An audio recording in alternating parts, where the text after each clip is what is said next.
ایک ای میل ہے کہ نجاست والے کپڑے جو ناپاک ہوتے وہ جب مشین میں ڈالیں دوسرے کپڑوں کے ساتھ دھونے کے لیے، تو کیا یہ جائز ہے، یہ مناسب ہے؟ ہاں، اس میں یہ ہے کہ لانڈری میٹ میں جو کپڑے ڈالتے ہیں تو بہتر صورت تو یہ ہے کہ جس میں نجاست لگی ہو ان کی نجاست کی جگہ کو دھو کر پھر اس کے اندر مکس کیے جائیں.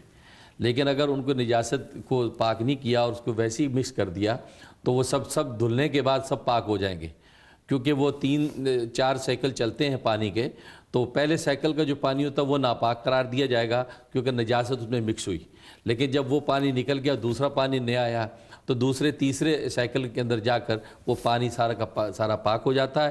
اب آخر میں وہ پاک پانی کے اندر دھل کے باہر آتے ہیں، لہذا اس صورت میں فتوے کی روح سے وہ سارے کپڑے پاک ہو جاتے ہیں، اس میں کوئی حرج نہیں ہے. اچھا حضرت، انہوں نے ایک لکھا ہے کہ خواب میں اگر اپنا انتقال ہو جائے تو اس کا کیا مطلب ہے، اور دوسرا نے لکھا ہے کہ خواب میں اکثر مساجد دیکھتے ہیں اور یہ بھی دیکھتے ہیں خاص طور پہ کہ وہ باجماعت نماز پڑھ رہے ہیں. خواب کا مطلب تو واضح ہے کہ اس کا مطلب یہ ہے کہ اگر آپ کی دینی حالت اچھی ہے، اس کا مطلب ہے ترقی ہو رہی ہے، روحانی طور پر آپ ترقی کر رہے ہیں اور عبادت آپ کی قبول ہے. اور اگر دینی حالت اچھی نہیں ہے تو اس کا مطلب روحانی طور پر آپ موت اور ہلاکت کی طرف بڑھ رہے ہیں اور ایمانی اور روحانی موت کا اشارہ ہے.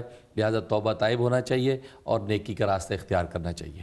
باقی مساجد خواب میں دیکھنا، نماز کی حالت دیکھنا، یہ اچھی علامت ہے کہ آپ کے دائیں بائیں جو دوست ہیں، آپ کی جو صحبت ہے وہ اچھی اور نیک لوگوں کی صحبت ہے.